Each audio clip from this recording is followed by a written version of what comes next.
Ja tev ir nedefinēts liesas centrs, no biznesa perspektīvas, ja tev ir savs bizness, vai tu strādā kā pašnodarbinātā, tātad tev vajag vienmēr pajautāt, vai šīs bailes ir manas, vai tās ir paņemtas no apkārtnes. Jo to nedefinētu liesas centru ļoti labi izjūti klientu vajadzības.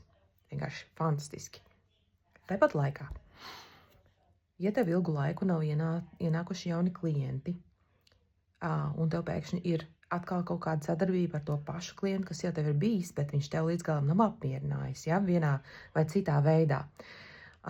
Tu vari ķerties pie šī salmiņa, nejūtot, ka šo sadarbību tev nemaz nevajag ņemt, jo tev ir sajūta, ja nu, nekas labāks nebūs, ja nu, nebūs iespēja vairāk nopelnīt, ja nu. Un šādā veidā tu vilcinies ar lēmumu pieņemšanu, šeit ir šī te nespēja atlaist.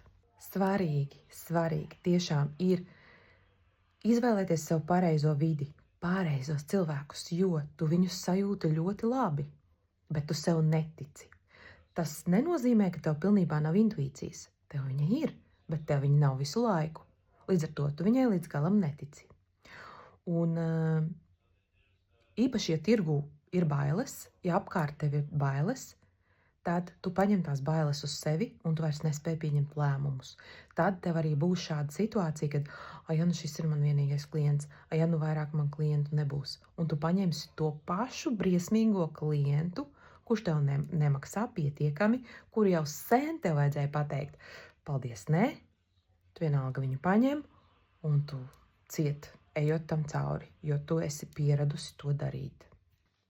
Priekšnoteikums cilvēkiem ar nedefinētu liesas centru. Ja tas jūtas smagi, tas nav tavs. Ir jāatlaiž. Punkts.